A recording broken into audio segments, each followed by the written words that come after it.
اللہ فرماتا ہے جب مومنین اپنے جانوں پر ظلم کر لیں یعنی گناہ کر لیں تو ہر جمعرات کو حضور فرماتے ہیں میری امت کے اعمال میرے پاس پیش کیے جاتے ہیں۔ وہ جمعرات کے دن روزہ رکھا کرتے تھے، پوچھا جاتا کیوں روزہ رکھتے ہو جمعرات؟ اللہ فرماتا ہے جب مومنین اپنے جانوں پر ظلم کر لیں یعنی گناہ کر لیں تو اے رسول یہ آپ کے پاس آئیں۔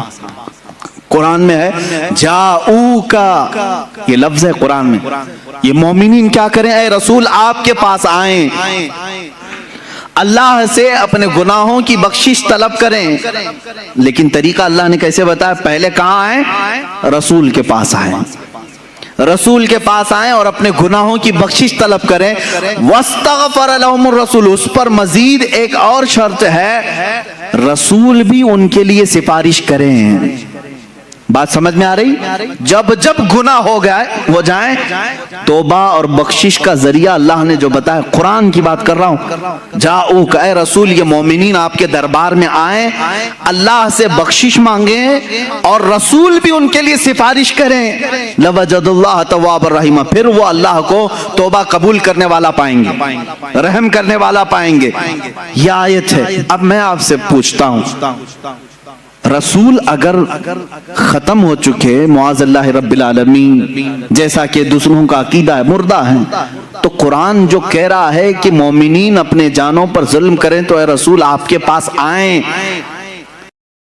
تو کیا کسی مردے کے پاس جانے کو قرآن حکم دے رہا ہے؟ اب اس کے جواب میں وہ یہ لوگ کہتے ہیں نہیں، یہ رسول کی زندگی میں آیت آئی تھی، رسول کی زندگی میں یہ آیت آئی تھی، اور جو اس وقت گناہ کر رہے تھے ان کو حکم تھا کہ وہ رسول کے پاس آئیں، رسول ان کی سفارش کریں گے تو اللہ ان کی توبہ قبول کرے گا۔ میں ان سے کہتا ہوں میرے عزیز پھر ہمارا کیا قصور ہے؟ قرآن کیا اسی زمانے کے لیے اترا تھا یا قیامت تک کے لیے آیا ہے؟ قرآن کب تک کے لیے ہے؟ قیامت تک کے لیے۔ میرے عزیز قرآن کی آیت صبح قیامت تک کے لیے ہے، یہ صرف اس زمانے کے مسلمانوں کے لیے آیت نہیں آئی، صبح قیامت تک کے مومنوں کے لیے آیت آئی ہے کہ اگر تم میں سے کسی سے گناہ ہو جائے تو تم کہاں جاؤ؟ کہاں جاؤ گے؟ رسول کے پاس۔ یہ آپ کھل کر کے بولو، ڈرو مت کہ کیسے جائیں گے، ویزا لگے گا کہ نہیں لگے، میں بتاتا ہوں، اس پر بھی میں آتا ہوں، لیکن قرآن کی بات ہے۔ اللہ نے کیا فرمایا؟ اگر گناہ ہو جائیں تو تم کہاں جاؤ؟ پھر ڈر ہے آپ کو؟ کہاں جائیں؟ رسول کے پاس جائیں۔ اب رسول کے پاس جانے کے بعد دو کام ہیں آپ کے، ایک آپ کی طرف سے، ایک رسول کی طرف سے۔ آپ اللہ کی بارگاہ میں توبہ کریں گے، رسول آپ کی سفارش کریں گے، تب آپ کی توبہ قبول ہوگی۔ اب آپ سوال آتا ہے، ہر ایک کی طاقت نہیں سفر کرنے کی، کیسے جائیں مدینے؟ ٹکٹ مہنگا ہے، اب تو لاک ڈاؤن میں ویزا بھی نہیں لگتا ہے، تو کیا اللہ تبارک تعالیٰ کسی بندے کو اس کی طاقت سے زیادہ کا حکم دے گا؟ جو تم نہیں کر سکتے اس کا حکم شریعت میں آتا ہے۔ اسلام نام ہی ہے اس چیز کا، اللہ بندے پر اتنا ہی حکم ڈالتا ہے جتنا وہ کر سکتا ہے، جو نہیں کر سکتا اس کا حکم نہیں آئے گا۔ اب تم سب لوگ مل کر کے کہو گے کہ ہمارے آج جانے کی طاقت ہی نہیں، اور اللہ نے حکم کیسے دے دیا؟ گناہ تو آج صبح بھی ہوئے ہیں ہم سے، دوپہر میں بھی ہوئے ہیں، شام میں بھی ہوئے ہیں، اور اللہ فرما رہا ہے رسول کے پاس جائیں۔ اب اس حساب سے دیکھا جائے تو کبھی ٹکٹ ملے نہ ملے، کیسے جائیں رسول کے پاس؟ میرے عزیزو پھر تمہیں حیات النبی کا عقیدہ اور حاضر و ناظر کا عقیدہ لینا پڑے گا، لینا پڑے گا۔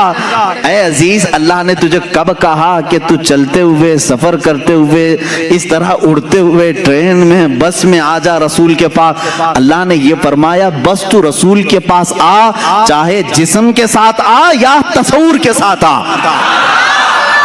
چاہے جسم کے ساتھ آ یا تصور کے ساتھ آ، ہم تو کہتے ہیں حاضر ہیں۔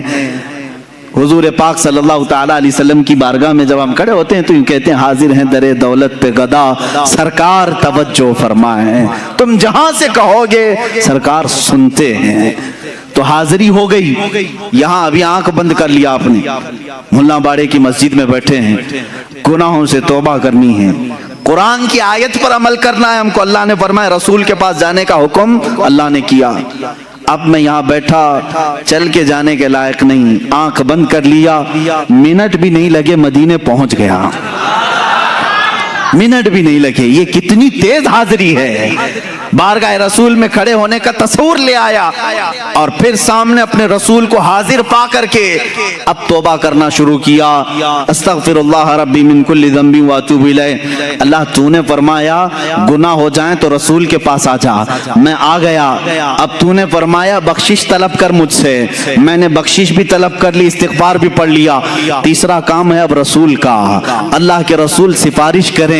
اب رسول کے پاس تمہیں کہنا ہوگا اے اللہ کے رسول، حکم خدا پر میں آپ کے پاس آیا ہوں اور حکم خدا پر میں نے استغفار بھی کر لیا، بس آپ کے استغفار کی، آپ کے سفارش کی دیر ہے اور اللہ میری توبہ قبول کرے گا۔ یہی تو عقیدہ بریلی کا امام بار بار تمہیں کہہ رہا ہے۔ رسول کریم صلی اللہ تعالی علیہ وسلم کے دربار میں آؤ، یہاں میرے عزیزوں گناہوں کی بخشش طلب کرو، اور رسول بے حساب دیتے ہیں اور اللہ تبارک و تعالیٰ ان کی سفارش کو سنتا بھی ہے اور بندوں کو پاک کر کے وہاں سے روانہ بھی فرماتا ہے۔ اب اس کی دلیلیں میں دیتا ہوں، ایک اور قرآن کی آیت پڑھ کر کے میں آگے آؤں گا کہ رسول اس وقت بھی معاف کرتے ہیں کہ نہیں کرتے ہیں، کیسے پتہ چلے گا؟ آتے ہیں کہ نہیں آتے ہیں، زندگی میں ہیں یا نہیں ہیں، اس کو کچھ دلائل سے میں ثابت کروں گا۔ دوسری ایک آیت ہے قرآن پاک میں، اور وہ بھی بہت حوصلہ افزا آیت ہے ہمارے لیے، بہت حوصلہ افزا ہے۔ اس میں بھی دیکھیں آپ، عربی کے گرامر تھوڑے بہت اگر مسلمانوں کو معلوم ہو تو کبھی گمراہ نہیں ہوں گے انشاءاللہ، کوئی ان کو بہکائے گا نہیں۔ میں آپ کو تاریخ بتاؤں، اللہ تبارک و تعالیٰ پہلے کی امتیں جب نافرمانی کرتی تو عذاب آ جاتا۔ قوم لوط پر بہت بھیانک عذاب آیا ہے، قوم سمود پر بھیانک عذاب آئے، نوح علیہ السلام کی قوم پر بہت بھیانک عذاب آئے، شعیب علیہ السلام کی قوم پر بہت عذاب آئے۔ سب قومیں جب نافرمانی کرتی تو ان کے عذابات بھی کیسے تھے؟ بعض قوموں کو خنزیر بنا دیا گیا، بعض کو بندر بنایا گیا، بعض کے لیے زمین پھٹ گئی، سب اندر چلے گئے، بعض کے لیے آسمان سے پتھر برسائے گئے، نوکیلے پتھر، وہ برستے تھے تو ان کی کھوپڑیاں پڑ جاتی تھیں۔ تو یہ سخت ترین عذابات آئے، لیکن اللہ تعالیٰ نے رسول پاک صلی اللہ تعالیٰ علیہ وسلم کی اس گنہگار امت جس میں ہم اور آپ ہیں، ہمیں ایک تحفہ دیا۔ اب اللہ تعالیٰ فرماتا ہے وَمَا كَانَ اللَّهُ لِيُعَذِّبَهُمْ، اللہ تعالیٰ اب اس امت پر ویسے عذاب نازل نہیں کرے گا، اللہ کی طرف سے ہے یہ۔ تمہارے اندر گناہ آج بھی وہ سارے ہیں جو پچھلی امتوں میں تھے، لواطت بھی ہے، آج ناپ تول میں کمی یہ بھی ہے، زنا بھی ہے، چوری بھی ہے، یہ سب گناہوں میں جب وہ قومیں ملوث ہوتی تھی تو عذاب آتا تھا۔ آج نہیں ہے عذاب، ہے خسف اور مسخ کا عذاب، باقی دوسرے عذابات تو آئیں گے، وہ تو آ ہی رہے ہیں، لیکن جو بڑے عذاب، آسمان سے پتھروں کے بارش، خنزیر کی شکل بن جانا، بندر کی شکل بن جانا، سارے انسانوں کی ایسا عذاب آیا نہیں آئے گا۔ رب تعالیٰ نے یہ فرمایا اب اس امت پر اللہ ویسا عذاب نہیں نازل کرے گا۔ کیوں مولا؟ کیوں اب ایسا عذاب نہیں آئے گا؟ 9ویں پارے کی آیت سورہ انفال میں اللہ فرماتا ہے وَأَنْتَ فِيهِمْ، اس لیے کہ میرا محبوب تمہارے درمیان میں ہے، میرا محبوب تمہارے درمیان میں ہے۔ میرے عزیزو، اللہ نے فرمایا وَأَنْتَ فِيهِمْ، آپ ان کے بیچ میں ہیں۔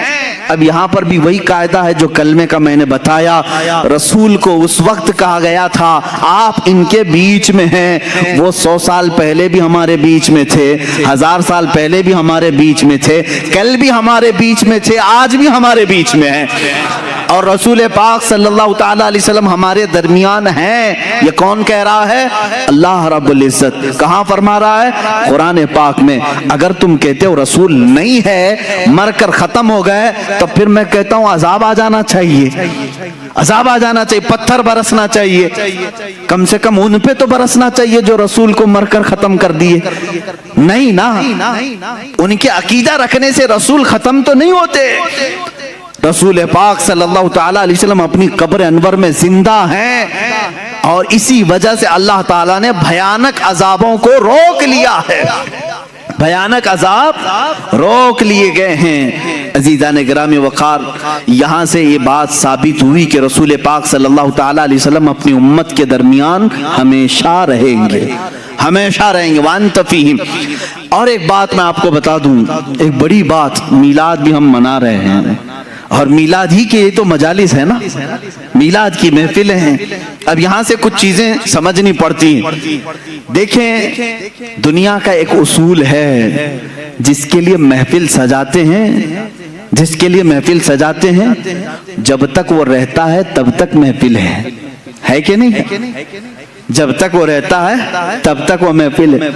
فار ایگزامپل، تقریر سننے کے لیے یہ محفل آپ نے بنائی اور مجھے سننے کے لیے آئے، میں چلا جاؤں گا تو آپ بیٹھے رہیں گے، تھوڑے لوگ اللہ اللہ کرنے والے بیٹھے رہتے ہیں، لیکن جو محفل تھی وہ نہیں کہلائے گی۔ بعد میں نماز پڑھنے والے نماز پڑھ رہے ہوں گے، ذکر کرنے والے ذکر کریں، میں ان سے نہیں کہہ رہا ہوں، لیکن یہ محفل چلی جائے گی، کیونکہ مقرر گیا، محفل بھی گئی۔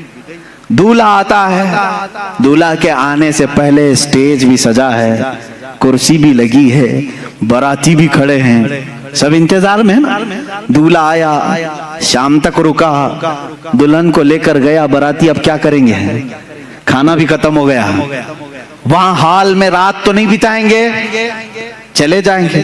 اور ڈیکوریٹر کیا کرے گا، ڈیکوریشن نکال لے گا، کرسی ہٹا دی جائے گی، سٹیج ختم ہو جائے گا۔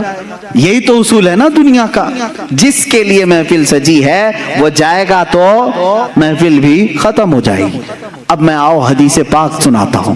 اللہ کے نبی صلی اللہ تعالی علیہ وسلم فرماتے ہیں، رب ذوالجلال اپنے رسول سے فرما رہا ہے، لولاک لما خلقت الدنیا والافلاک والارضین، اے رسول اگر آپ کو دنیا میں بھیجنا نہ ہوتا تو نہ میں آسمانوں کو بناتا، نہ زمینوں کو بناتا، نہ دنیا کو بناتا، کچھ نہیں بناتا اگر آپ کو دنیا میں بھیجنا نہ ہوتا۔ پتہ یہ چلا اللہ رب العزت نے یہ ساری کائنات میرے محبوب کے لیے سجائی ہے، اپنے حبیب کے لیے سجائی ہے۔ رسول آنے والے تھے، ان کے آنے سے پہلے 1,24,000 انبیاء کو باراتی بنا کر بھیجا گیا ہے، انتظار میں بھیجا گیا ہے۔ آسمان کا شامیانہ تانا گیا، زمین کا بچھونا بچھایا گیا، ستاروں کی چمکاہٹ لگائی، جگمگاہٹ لگائی گئی، چاند و سورج کو لائٹنگ کے طور پر کائنات میں سجایا گیا ہے، اور یہاں پر درختوں کے پھل پودے سارے یہ سجاوٹ میں اللہ رب العزت نے ہر چیز فرما دی، اور انسانوں کے بھی ایک عظیم جھرمٹ رکھا۔ اور اس کے بعد اللہ کا وہ محبوب دولہا بن کر 12 ربیع الاول شریف کو آیا، جس کے انتظار میں ساری کائنات تھی۔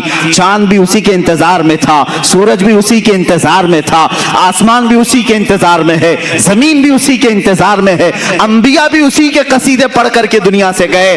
اب وہ رسول دولہا بن کر کے آیا، اپنی حیات طیبہ کے 63 سالہ اس رسول پاک نے ظاہری زندگی میں گزارے۔ اب میں آپ سے سوال کرتا ہوں، رسول 63 سال کے بعد اپنے آپ کو پردہ فرما لیا، ہمارے چشم عالم سے روپوش ہوئے۔ مجھے بتاؤ، دولہا دنیا سے گیا ہے، میں پوچھتا ہوں چاند تو کیوں چمک رہا ہے، سورج ابھی کیوں باقی ہے، زمین کیوں ابھی تک ٹھہری ہے، آسمان کا شامیانہ کیوں لگا ہے، یہ پیڑ پودے ابھی تک کیوں باقی ہیں، یہ کیوں ہیں؟ دولہا چلا گیا، ڈیکوریشن ختم ہونی چاہیے، دولہا گیا، ساری سجاوٹ جانی چاہیے۔ تو تمہیں چاند جھلا کر کے کہے گا، جلال میں سورج کہے گا، نادان تو کیا سمجھ رہا ہے، دولہا گیا نہیں، دولہا اب بھی موجود ہے، دولہا اب بھی موجود ہے۔ چاند کی جگمگاہٹ، سورج کا یہ چمکنا، تاروں کی جلملاہٹ، اور پیڑ پودوں کی خوبصورتی، یہ سمندروں کا لہلہانا، زمین کا بچھونا، آسمان کا آشیانہ، یہ اس بات کی غماز ہے، اس بات کی دلیل ہے کہ دولہا اب بھی ہمارے درمیان موجود ہے۔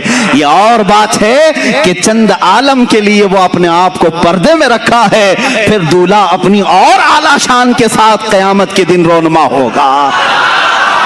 یہ رسول پاک کی حیات کی سب سے بڑی مثال ہے میرے عزیزوں. میں کہتا ہوں دولہے کے لیے سجایا گیا تھا تو سجاوٹ ختم ہونی چاہیے کہ نہیں؟ سجاوٹ ختم ہو جانی چاہیے تھی. یہ سجاوٹ آج بھی ہے.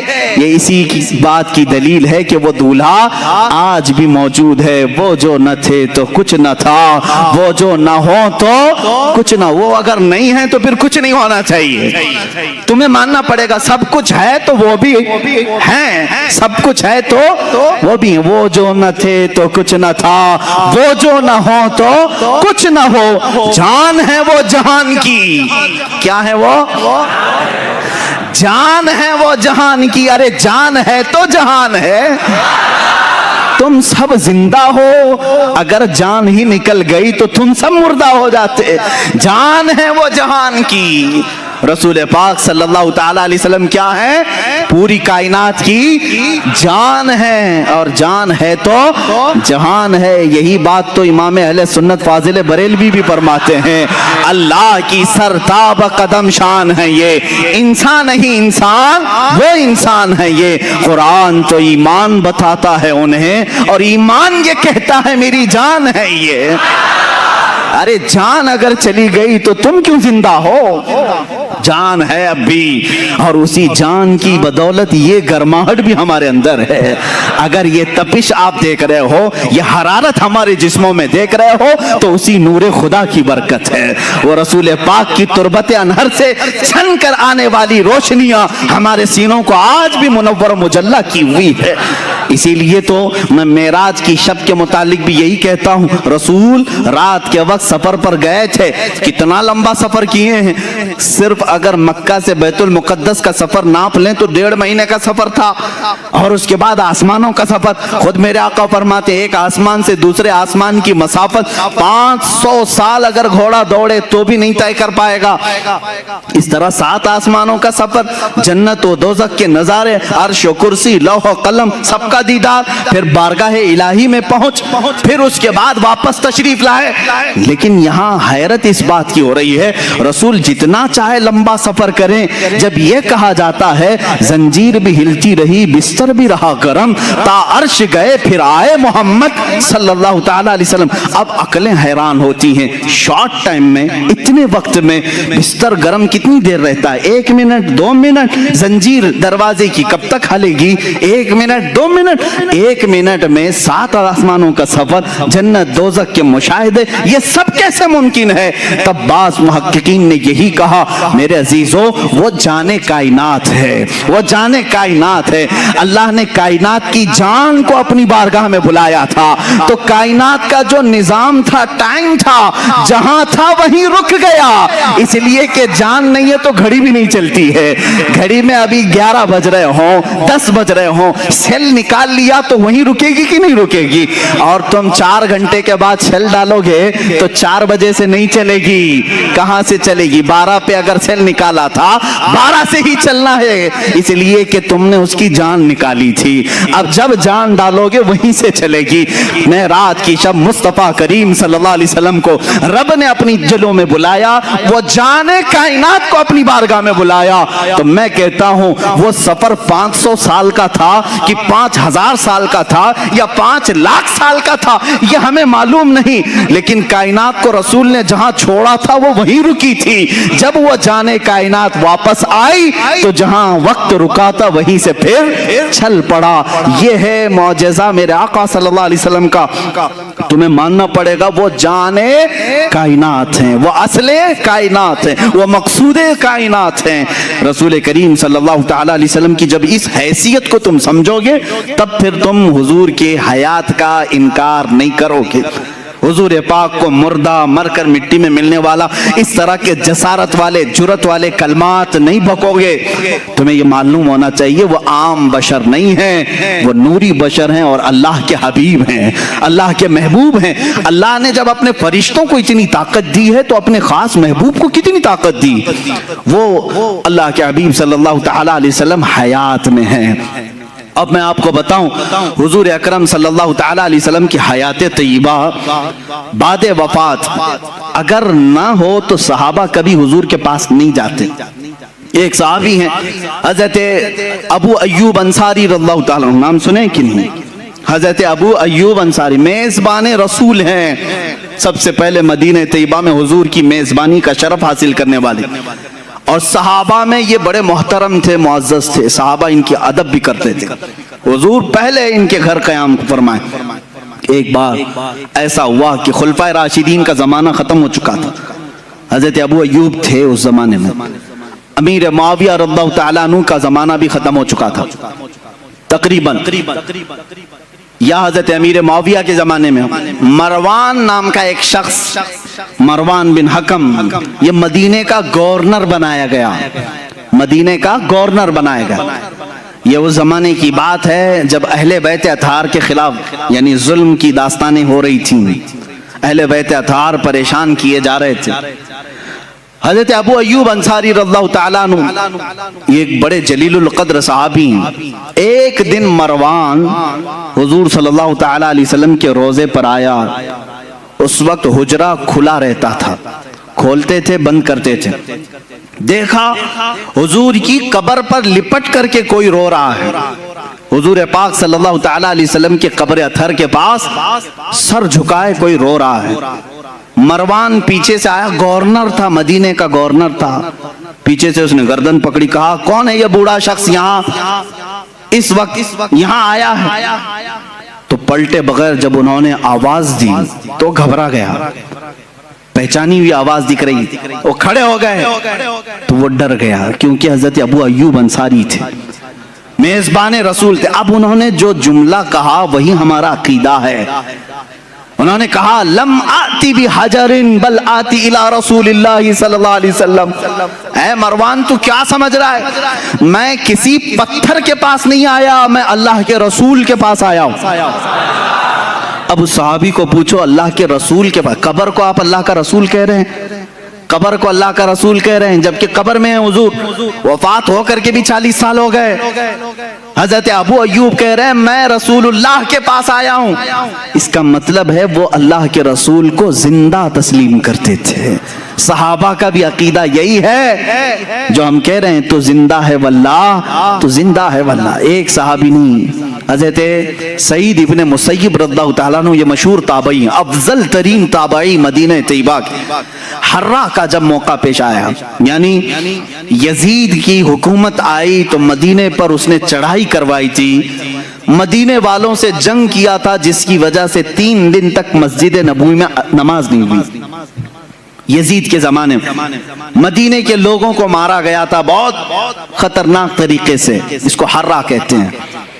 اب یزید کی گورنری کے زمانے میں جب مسجد نبوی لوگ آ ہی نہیں رہے تھے، جنگ چل رہی تھی، سعید ابن مسیب رضی اللہ تعالیٰ عنہ فرماتے ہیں میں مسجد نبوی میں اکیلا رہ گیا تھا، دروازے بند کر لیے، لاک ڈاؤن والی سچویشن ہے، سوچ لیں ان کے زمانے میں ہوا تھا 3 دن کے لیے ہی، لیکن وہ تابعی کیا کہتے ہیں، جب نہیں ان سے پوچھا گیا، وہ اذان بھی دیتے تھے، اقامت بھی دیتے تھے اور نماز بھی پڑھ لیتے تھے، ٹائم کا پتہ جب چلے جب باہر نکلے ہیں، مسجد کے دروازے بند اور اندر رہتے تھے۔ وہ تابعی فرماتے ہیں ہر نماز کے وقت جیسے ہی نماز کا وقت آتا قبر رسول سے اذان کی آواز آتی تھی، میں اذان کی آواز سنتا تھا اور اسی آواز پر میں مسجد نبوی میں اقامت بولتا اور نماز پڑھتا تھا۔ یہ کون کہہ رہا ہے؟ تابعی۔ اور تم اتنے زمانے کے بعد کہہ رہے ہو وہ مر کر مٹی میں مل گئے، انہوں نے تو قبر رسول سے اذان کی آواز سنی، اذان کی آواز سنی۔